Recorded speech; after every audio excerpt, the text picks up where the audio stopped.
Heads up.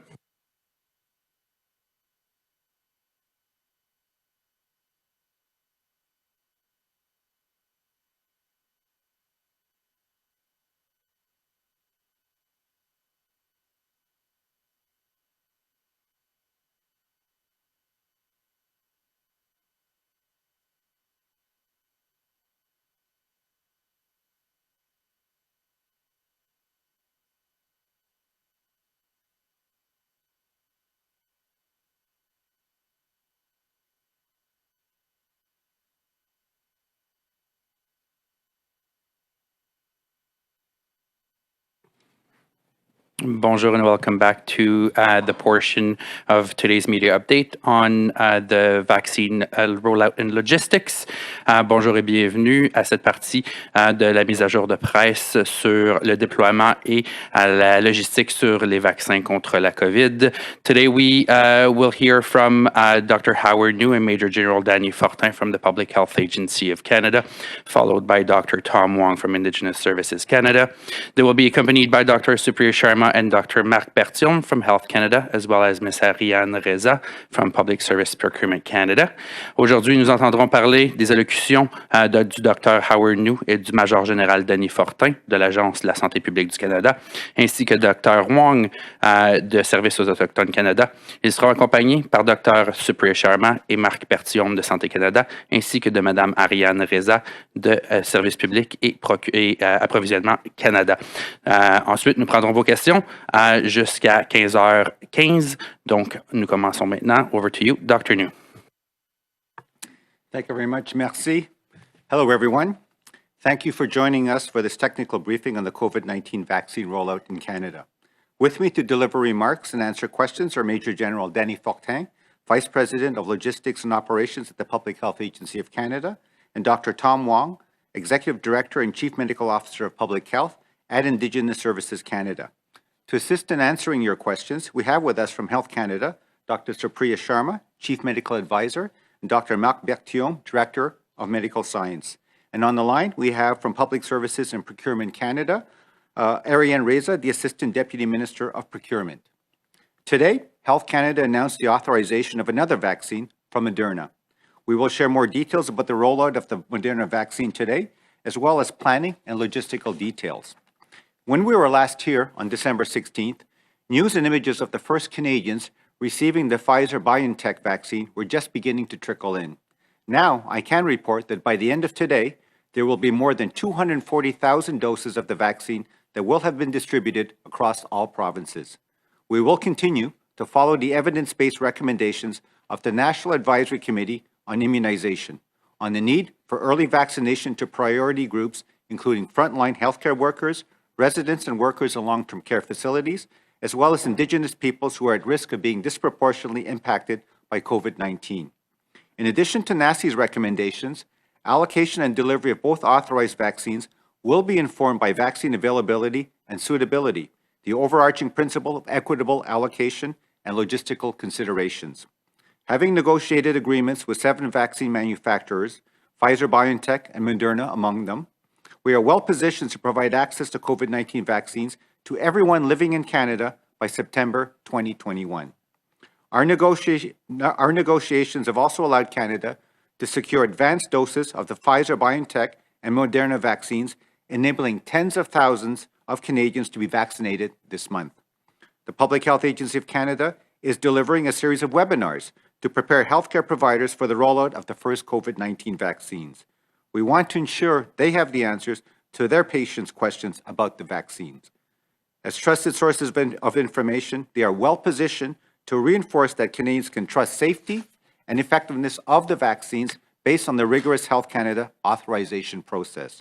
While vaccination gets underway, Canadians play a critical role right now in order to continue following the public health measures and the COVID-19 guidance of the regional public health authorities. We know Canadians are committed to protecting themselves, their families, and their communities. Bonjour à tous et à toutes. Merci de vous. Hello, everyone. Thank you for tuning in to this technical briefing on the COVID-19 vaccine rollout in Canada. With me today are Major General Denis Fortin, Vice President of Logistics and Operations at the Public Health Agency of Canada, and Dr. Tom Wong, Executive Director and Chief Medical Officer of Public Health at Indigenous Services Canada. We also have with us from Health Canada, Dr. Supriya Sharma, Chief Medical Advisor, and Dr. Marc Berthiaume, Director of Medical Science. Ariane Reza, Assistant Deputy Minister of Procurement at Public Services and Procurement Canada, is also joining us today. Today, Health Canada announced the authorization of a second vaccine from the manufacturer Moderna. We will share more details about the rollout of this vaccine today. We will also talk about planning and logistics. When we were last here on December 16th, news and images of the first Canadians receiving the Pfizer-BioNTech vaccine were just beginning to trickle in. Now, I can report by the end of the day, there will be more than 240,000 doses of the vaccine that will have been distributed across all provinces. We will continue to follow the evidence-based recommendations of the National Advisory Committee on Immunization on the need for early vaccination to priority groups, including frontline healthcare workers, long-term care workers, and residents, seniors, as well as Indigenous peoples who are at risk of being disproportionately impacted by COVID-19.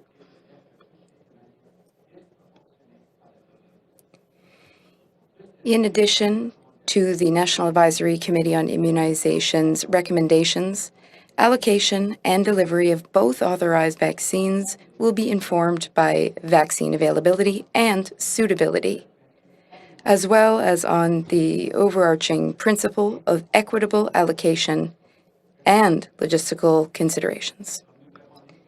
Having negotiated agreements with 7 vaccine manufacturers, Pfizer, BioNTech, and Moderna among them, we are well positioned to provide access to COVID-19 vaccines to all Canadians by September 2021. Our negotiations have also allowed Canada to secure advanced doses of the Pfizer, BioNTech, and Moderna vaccines, enabling tens of thousands of Canadians to be vaccinated this month. The Public Health Agency of Canada is delivering a series of webinars to prepare healthcare providers for the rollout of the first COVID-19 vaccines. We want to ensure that healthcare providers have the answers to their patients' questions about the vaccines. As trusted sources of information, they are well positioned to reinforce that Canadians can trust the safety and effectiveness of the vaccines based on the rigorous Health Canada authorization process.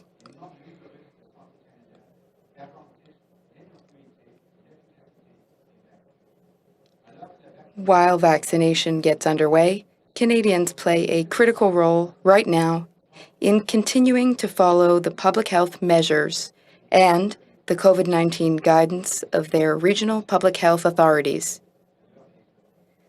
We know that Canadians are committed to protecting themselves, their families, and their communities. Now, I'll invite Major General Fortin to speak. After his remarks, Dr. Tom Wong will say a few words. Major General Fortin.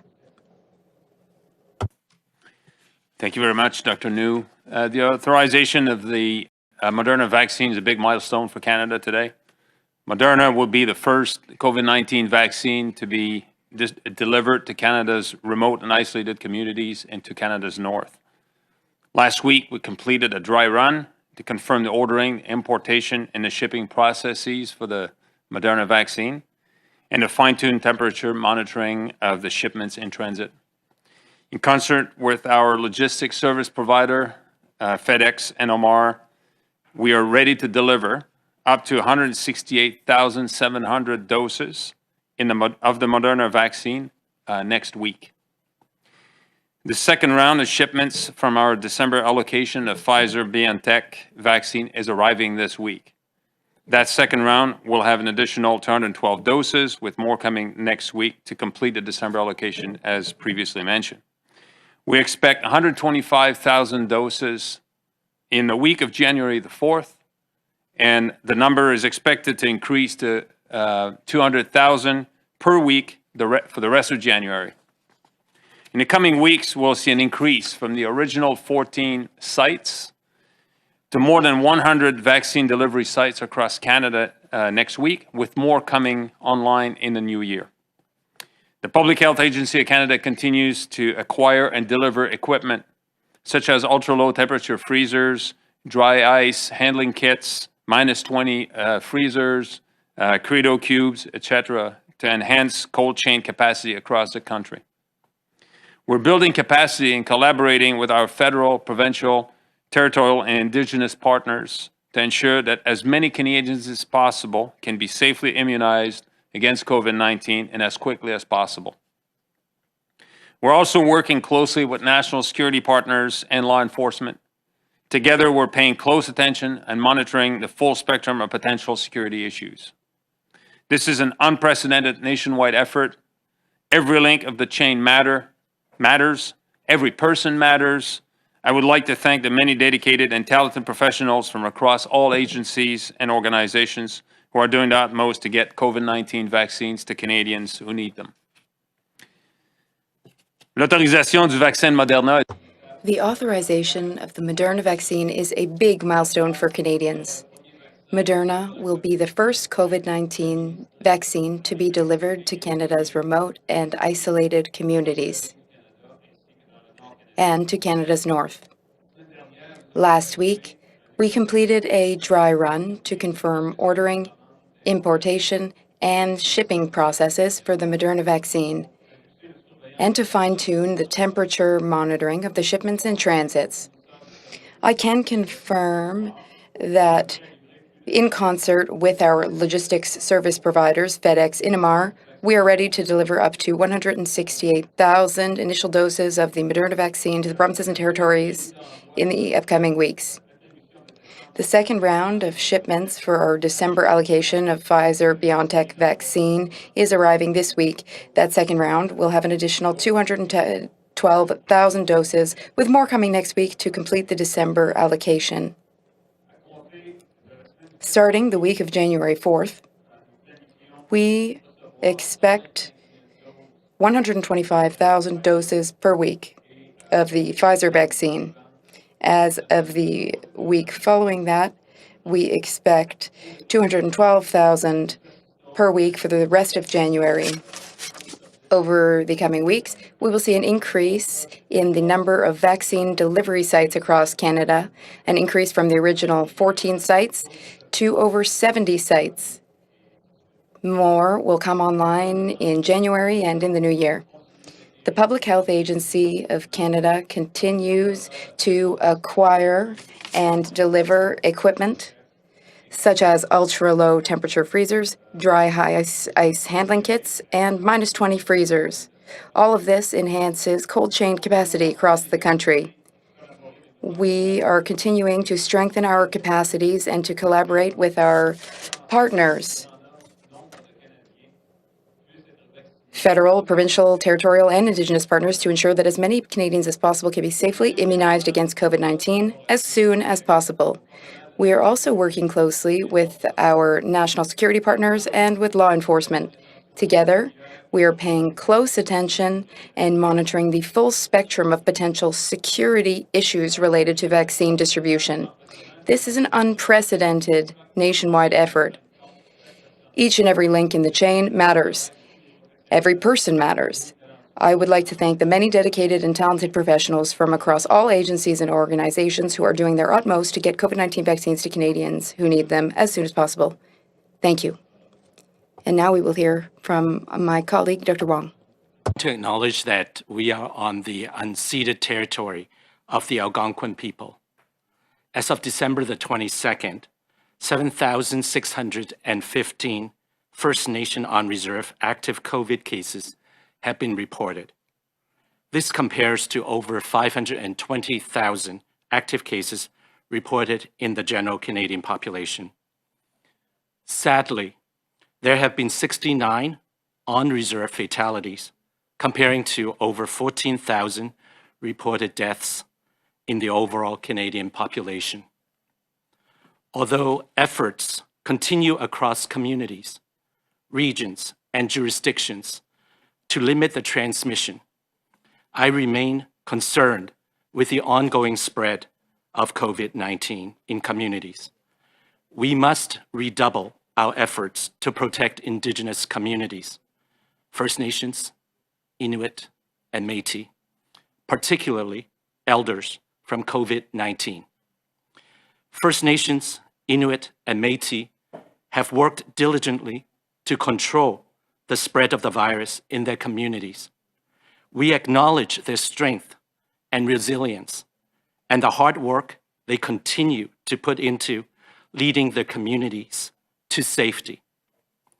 It is imperative that First Nations, Inuit, and Métis be partners with provinces and territories in the co-planning for the culturally safe and equitable vaccine access in both rural and urban areas. We are engaging Indigenous partners directly through the COVID-19 Vaccine Planning Working Group, where federal, provincial, territorial, and Indigenous partners have been exploring vaccine rollout in every province and territory for all First Nations, Inuit, and Métis people, regardless of where they live.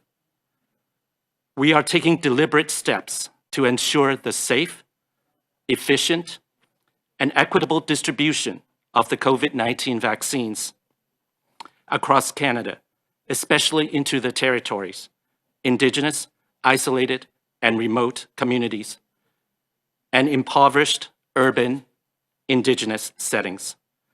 We will continue to facilitate the collaboration needed to address barriers to access and to support First Nations, Inuit, and Métis to make informed decisions.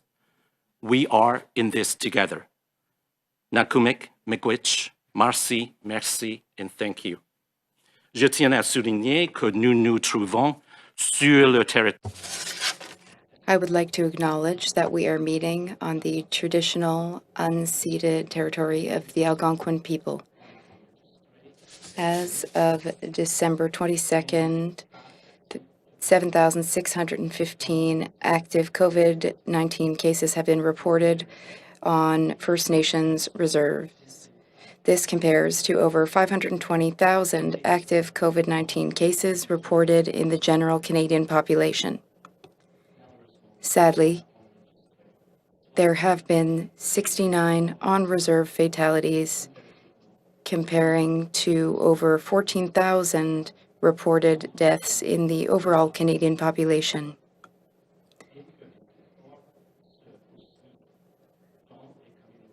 We continue to work hard in communities, regions, provinces, and territories in order to limit the spread of COVID-19, but I'm still concerned about current levels of spread.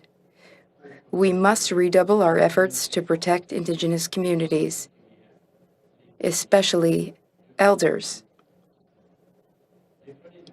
First Nations, Inuit, and Métis have worked diligently to control the spread of the virus in their communities. We acknowledge their strength and their resilience, as well as the hard work that they continue to put into leading their communities back to safety. It is imperative that First Nations, Inuit, and Métis be partners with provinces as well as with territories. Together, they can co-plan for culturally safe and equitable vaccine access in both rural areas and urban areas. We are working with our Indigenous partners, directly engaging them through the COVID-19 Vaccine Planning Working Group.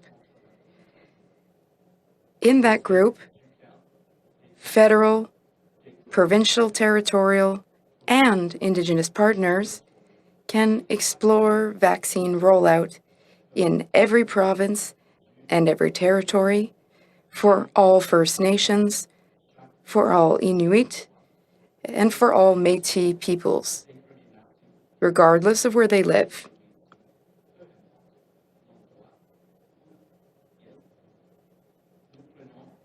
We are taking deliberate steps, carefully thought out measures to ensure the safe, efficient, and equitable distribution of the COVID-19 vaccines from coast to coast to coast, especially the distribution to territories, Indigenous, isolated, and remote communities, as well as distribution in impoverished urban Indigenous settings. We will continue to facilitate teamwork and collaboration to break down any barriers or obstacles in order to facilitate access for all Indigenous peoples so that First Nations, Inuit, and Métis can make informed, evidence-based decisions. We are in this together. Thank you. Merci beaucoup, Dr. Wong. We will now open the telephone line to questions. Vous pouvez poser vos questions dans l'une des deux langues officielles. We ask that you limit yourself to one question and only one follow-up. For those asking questions in the room, we ask that you make your way over to the freestanding mic. We will start on the phone for 2 questions before turning to the room. Operator, over to you. Thank you. Merci. Please press star 1 at this time if you have a question. S'il vous plaît, appuyez sur étoile 1 maintenant pour poser une question. The first question is from Boris Prou, Le Devoir. À vous la parole. Bonjour, Question. My question is for Major General Fortin. In the technical documents, we're told that the first shipment will go to northern and remote and isolated communities. Can we have more details about this? Where exactly is the first shipment going? How many doses will be in the first shipment? So on and so forth. Answer. Major General Fortin. The first shipment will be 168,700 initial doses. It is currently in preparation to be delivered. It will start to be delivered as of December 28th, delivered to provinces and territories. As for the exact locations, there will be over 100 shipping points. The 3 territories will receive their doses as of Monday. At this point, provinces and territories will be able to disclose where they will send the initial doses when they're ready to share that information. We will be increasing the number of vaccine delivery sites in the upcoming weeks and months, depending on provinces and territories' capacity, as well as the amount of doses we receive. Thank you. Follow-up question. My follow-up question is for Dr. New. Here's what I would like to know. Today's announcement, does it really have an impact on what you presented to us a few weeks ago with regard to steps and stages for vaccinating Canadians? That is, you said that most Canadians could be vaccinated as of April and that all would be vaccinated by December. Is this still accurate? Answer, Dr. New. Thank you for the question. Today's approval of the Moderna vaccine is great news. As we have already announced, in fact, even before the approval of the Moderna vaccine, we prepared to receive 4 million doses of Pfizer and 2 million doses of Moderna for the first trimester of 2021. Now, we have a lot more options and a lot more flexibility for provinces and territories to vaccinate their residents. As Major General Fortin said, it's also very important to get vaccines to remote and isolated communities as well as Indigenous communities for logistical reasons. It is easier logistically to deliver the Moderna vaccine to the territories, and the territories will be very glad to receive their first shipments, hopefully in the upcoming weeks.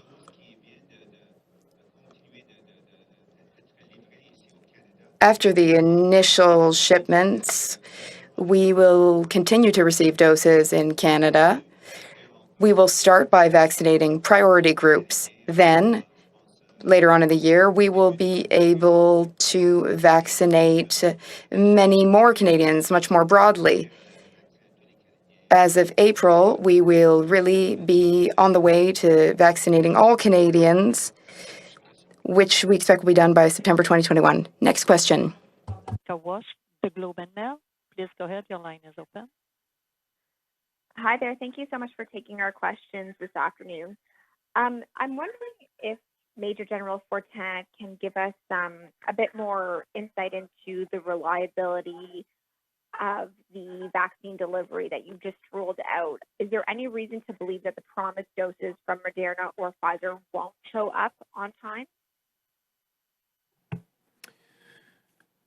Well, we have no reason to doubt on the distribution of Pfizer product. It's been progressing very well to date. We had 74 different sites this week, a few more added in next week, and no indications of any mishaps anywhere. So we're very happy about how this is being rolled out.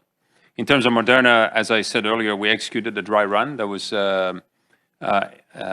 helpful in ensuring that we have a good understanding of the different steps and different activities, and it builds confidence with all partners and provincial and territorial authorities that see this demonstration. So now they can make the necessary adjustments.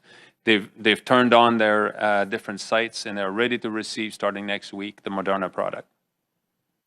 Thank you. Okay, thank you so much. And Dr. New, I'm wondering if, given what Major General Fortin is saying, what you think of provinces that are deciding to hold back some of the vaccine that they're receiving for that second doses. Is that a good idea or a bad idea, given how high the need is right now to get these shots in people's arms, especially in long-term care homes and hospitals? Thank you very much for the question. Certainly, that's been a topic of active discussion among the Chief Medical Officers of Health, along with ourselves here at the Public Health Agency of Canada at the Special Advisory Committee. Certainly, I think it's good news in terms of getting more precision, I would say, in terms of the doses that would be coming to Canada over the coming weeks and months. And according, obviously, to the manufacturer, I don't see any issue. I think it's less of an issue now in terms of having the doses available to do what we call the two-dose regime for workers. So I think that the province and territories, I think, are looking at some of the operational details in terms of how they actually roll out the vaccination. But certainly my understanding is that everyone's prepared to have the doses ready and available so that they can offer the two-dose regime to all of the people that are being vaccinated. Thank you. But the question is, do you It's one question, one. recommend that all of it be sent out? Sorry, I missed that. Yeah. Well, the thing is, it's, obviously with the delivery of the vaccine sort of as a rolling schedule or sort of the regular schedule, the issue, I'm not sure, holding back and so on. I think that as provinces roll out, certainly there's obviously the sort of the actual operationalization of administering the doses to the frontline workers and people who are in the priority populations. I don't think it's really a question of holding back. I think all the doses that are being received by the provinces and territories are being used to good effect in terms of being administered. And whether an actual tray sits in a refrigerator for a week or so, I would say that at the end of the day, it's being rolled out the way it could or should be. Thank you. Thank you, Doctor. And I'd like to remind it's one question, one follow-up only, please. We'll turn to the room. First question, CTV. Rachel Haynes here from CTV National News. My first question is for Major General Fortin. Just to clarify a little bit more about the Pfizer rollout in January, you went a little quickly over the numbers there. So if you could go back to that, you mentioned it was 125,000 the first week of January and then 100,000 additional each week. What is the total that we're looking at for Pfizer at the end of the month, and also the Moderna schedule in January? What are we looking at each week for Moderna vaccines? Yeah, thank you. As the Prime Minister announced earlier today, 750,000 doses in January is what we're looking at. So 125,000 the week of January 4, and then it's a couple of hundred a week in the following weeks. It's important to remember this is a deliberate operation. We're going to grow the number of sites as we get more stability data, and we're able to further distribute down from those sites to additional sites. There'll be a better spread. But it's a deliberate, progressive. We progressively add a number of sites. In terms of Moderna, so this is the first shipment for next week. We expect to have a similar quantity in the mid-January timeframe, but this is still being coordinated right now. So we have a number of planning assumptions for that and moving forward in terms of both Moderna and Pfizer products. And we're working actively to confirm those planning assumptions, turn them into facts as we move forward. Thank you. Follow-up? And looking to the end of the quarter, provinces had been initially told that it would be about 4 million Pfizer vaccines and 2 million Moderna vaccine doses. Is that still the schedule that we're looking at? Are you confident that Canada is going to reach that amount by the end of the quarter? That is our assumption, 4 million and 2 million in the first quarter. And I'm working with that plan. Thank you. Prochaine question. Next question, La Flamme de Radio-Canada. Micheline Laflamme, Radio-Canada. Can we hear in your words what the impact of the Moderna vaccine's approval will be on the vaccine campaign in Canada? Is this question for me? We'll let Dr. New begin. Answer, Dr. New. I think I've already answered this, but I'm happy to repeat.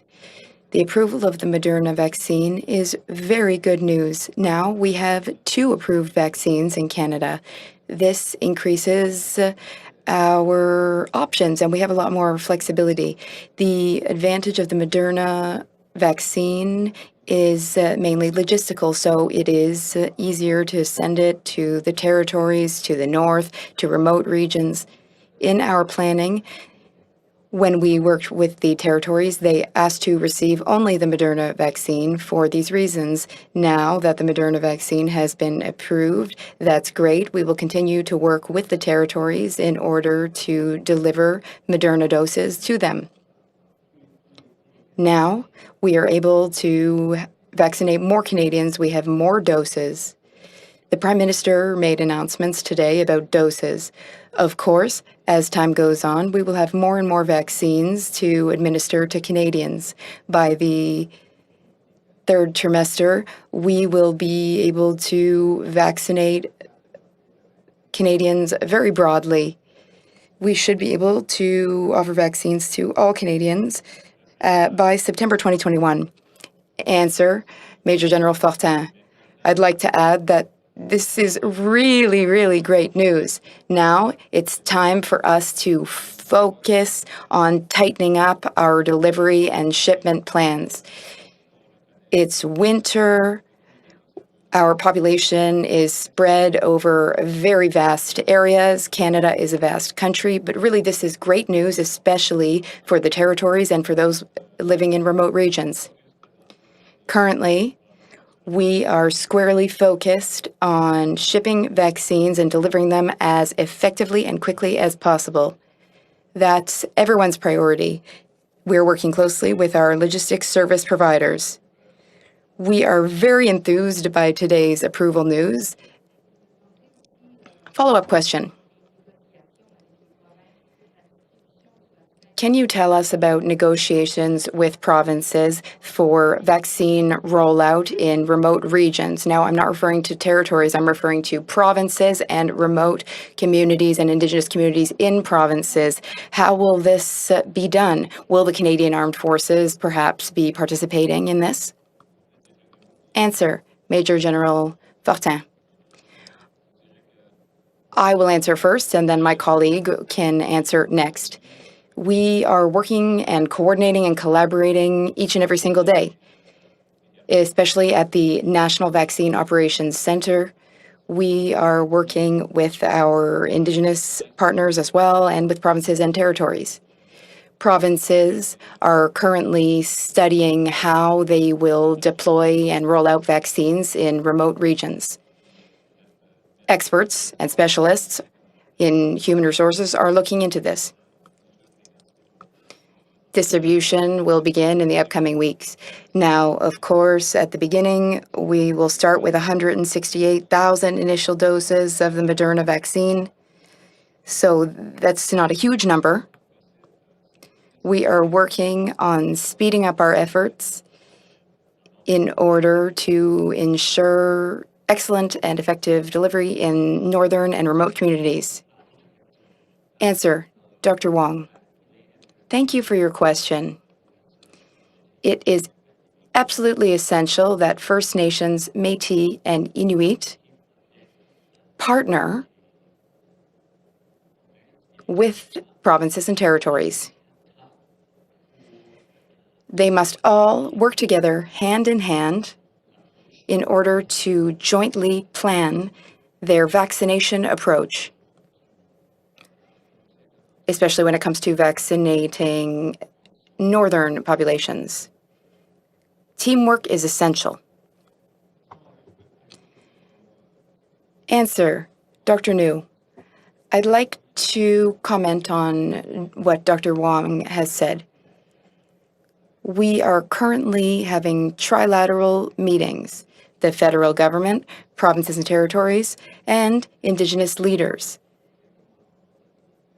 We are working together on details and logistical planning. The question period, I would like to do one question on the phone, one question in the room. So let's go to the phone. Over to you, operator.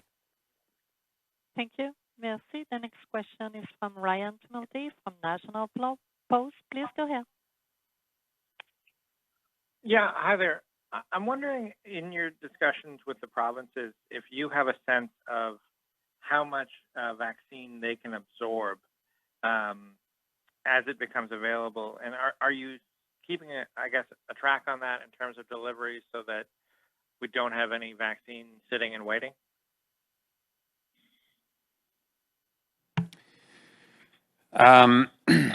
So we very much keep track on quantities distributed at the various sites, and we're in coordination, as I said before, with provinces and territories, with the right authorities. More importantly, we ensure that at all levels we have the right level of readiness, that we have the right equipment, that we are ready to take on additional shipments. So there's more capacity than there is product, for sure, in terms of ability to store at the different sites. There's more capacity than there's product available at this time. So this is not a concern of mine right now. But we continue to ensure that we have the right equipment to store and proceed with vaccination with the provinces and territories. So we keep a watchful eye on what else they might need when this equipment becomes available, ancillary equipment, freezers, PPE, and all that stuff. So that's being pushed to provinces and territories, and will continue into the new year so that we're comfortable with what we have. But every possible site at this stage has the equipment to store the vaccine, whether it's freezers, countertop freezers, or the thermal shipper themselves, which allows you to store the vaccine for a period of time, depending on the product. So that's in good hand right now. Yeah, it's Dr. New. Maybe just add a couple of additional words. I think that certainly with the approval of the Moderna vaccine today, I think it's excellent news because if you look at the characteristics, the profile of this vaccine, it's much easier to handle. In terms of even quote the shelf life, compared to the Pfizer product, which obviously the ultra cold chain logistics, and then even once you open up a vial, you have to use it very quickly. The Moderna vaccine certainly has a lot more sort of flexibility in terms of how it could be used, administered, and with that in mind, I think it will be much easier to plan with our provincial territorial counterparts in terms of how it's rolled out, and certainly we don't anticipate that the vaccine, as you put it, will be sort of sitting around. I'm not sure if Dr. Sharma and others have maybe any additional words to add. No. Thank you very much. Follow-up? Yeah, so based on the numbers you provided, 1.2 million doses overall would have been delivered by the end of January. Does that mean, considering we're supposed to have 6 million doses by the end of March, you expect a big ramp up in February and March? Well, I said before, deliberate, progressive. So that's very much what we have in mind. And there's a global demand for vaccines. So the manufacturers are providing in the quantities that have been announced and will produce at scale, and those numbers will increase in the following months. So I anticipate a significant growth in quantities available in February, March. I would be speculating as to what exactly that looks like, but as I indicated before, we have daily conversations with the manufacturers, and we'll increase this frequency now with Moderna as well. So we'll have in the coming weeks more clarity as to what that looks like in February onwards. Thank you very much. And we'll now turn to the room. Next question, Global News. Hi, Chris Lowe with Global News. Major General Fortin, my question's for you. I was hoping you could provide a bit more clarity on the timeline of the rollout next week. So you did mention next week, but can you perhaps tell us when and where the very first Moderna vaccine will be given to a Canadian in this country? We're on track for delivery December 28th in the territories, as well as in the provinces. But certainly we're on track for December 28th, pending any, or unless there are any issue weather-wise, everything's on track for that. So December 28th is when the first Canadian will get the vaccine? December 28th, we can expect to have vaccines arrive in territories, the first vaccines. And sorry, as a follow-up, you mentioned a lot about the northern communities and isolated and rural areas, but is there any talk of long-term care residents in this terms of the first Moderna vaccine rollout? And if you could provide more details on that. Yeah, in discussions with our partners, that they follow the NACI guidelines, including in the territories.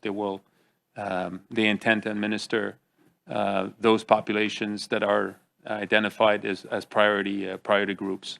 So as to the detail, perhaps Dr. New would have more. Yeah, one thing I would add is in terms of the Moderna vaccine and the delivery to the territories, if you look at sort of the NACI recommendations and the 4 priority groups, I think certainly for the provinces, with sort of a more limited supply of the vaccine in the first quarter, that they would focus on that. But with the unique situation in the north, the isolated communities, lack of access to, let's say, tertiary healthcare facilities and so on, the planning assumption has been to really deliver enough vaccine to be able to cover 75% of their population, so that we're not making multiple trips to a small community, say, well, okay, how many seniors do you have, or how many people in a certain type of a situation. I think it's really, in a sense, get it all up there, and then they can start vaccinating their populations as a whole. Thank you. We'll now turn back to the phone. Operator? Thank you. Once again, please press star 1 if you have questions. De nouveau, n'hésitez pas à appuyer sur étoile 1 pour toute question. There are no further questions registered at this time. Nous n'avons plus de questions pour le moment. Thank you. We'll turn back to the room. Canadian Press. Hello, Dr. Noor. This is Mal Hamidi with the Canadian Press. There has been a lot of talk in the recent few weeks on the logistics of the distribution of vaccines, especially regarding equipment and transportation and so on. But we haven't heard a lot about the medical staff that is going to administer the vaccine actually in northern and remote communities. Now, you mentioned there is going to be some webinars available for those people who are going to administer the vaccine. Are you confident this is going to be enough? Especially like Dr. Sharma said earlier today, that people who are going to take the Moderna or the Pfizer vaccine have to stay in the medical facility where they took the vaccine for 20 minutes or 30 minutes to be watched for any allergic reaction. Some of the remote, or actually many remote communities, don't have one doctor in the community. So how are you going to deal with this? Have you discussed this? Do you have any plans to maybe move medical staff to remote communities to help in administering the vaccine? Thank you very much for the question. I think, first of all, what I would say before even getting to your question is that you're right. It will be a medical healthcare staff that will be administering the vaccine. And I would think that it's a good opportunity for me now to say that, Canadians as a whole, we're not out of the woods yet. All of the good public health measures need to be maintained right now because I would say healthcare staff are exhausted. They've been at this for so many months since the first wave, and the healthcare systems are getting overloaded. So, they're going to be tired, and now we have this additional sort of obviously maybe a requirement that they would also be administering the vaccine. So we want to really lessen as much as possible the strain on their healthcare system. So I think, even though vaccines are as they say, the light at the end of the tunnel, it's so important that we support our healthcare workers right now with the actions we do today. With respect to the issue of actually administering the vaccines, obviously that's within the purview of the provinces and territories. I can't get into the details. I'm sure that there's a lot of good people working in the provinces and territories looking at all of the logistical aspects, be it in rural communities, urban communities, certainly from, I think, a federal government perspective and working with our partners. What we aim to do is giving the tools, as I said, with webinars so that the healthcare providers have the information they need. They are trusted sources of information, and certainly as we want to, as you say, boost vaccine confidence among the general Canadian population, it's important that they also feel confident that they have the right information to be able to answer the patient's questions. But in terms of administering the vaccines, I think everyone's excited. I think healthcare workers are also, I think, re-energized to be able to get the vaccine themselves if they're on the front lines, but also to administer it to other individuals in a high-risk populations. But please, think of them as you go about, especially with the holidays upon us. What you do now might have an impact on them in terms of what they may see in their emergency rooms in January and February. So we don't want them exhausted so they can't even administer the vaccines in, March, April, and so on. Thank you. Okay, as a follow-up, I want to turn the same question to Dr. Wong. Have you asked the federal government, the Indigenous Services Canada, have the department ask the government for support in this regard for medical staff through maybe General Fontaine or another body in the government? Yeah, thank you so much, for your question.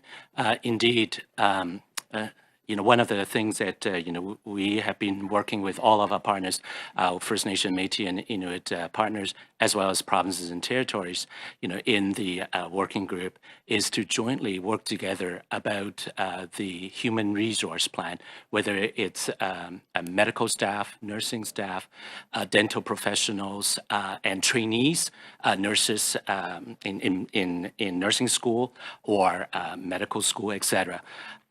In addition to that, we are also in dialogue with CRC, the Canadian Red Cross, and also, with General Fontaine's, group, the military, about, any type of assistance they can offer. So all of that is part of the plan that's co-developed by the Indigenous people, together with, supported by provinces, territories, and the federal government. Thank you. I would just add to this that in our conversations about readiness of the different distribution sites, provinces and territories, we know, are looking at non-traditional immunizers. So very much, the dentist, physical therapist, and so on and so forth, to add capacity. So that's part of the discussions. I think that the provinces and territories are sharing some best practices and ideas right now in different tables of discussion, and that's very much being looked at by my colleagues at the agency in Health Canada, as well as Indigenous Services Canada. But we're not there yet. We're not at full capacity yet. As we scale up, there's an ability for provinces, territories to have teams that move to different locations to administer. And that links into a comment that was made by Dr. New prior to this, that we're trying to provide doses in sufficient quantity to bring forward to the remote and isolated areas, the remote communities in the north. Maybe once, maybe twice, but go less often and make a difference. Go there and administer in sufficient with sufficient numbers. So that's very much what all of us are looking at right now. Thank you very much. And that was the last question. On that note, that will be all for today's press conference. I wish everybody a happy holiday and please stay safe. C'est ce qui met fin à la conférence de presse pour aujourd'hui. Sur ce, je vous souhaite passer de très belles fêtes et soyez en santé. Thank you. Merci. The conference has now ended. La conférence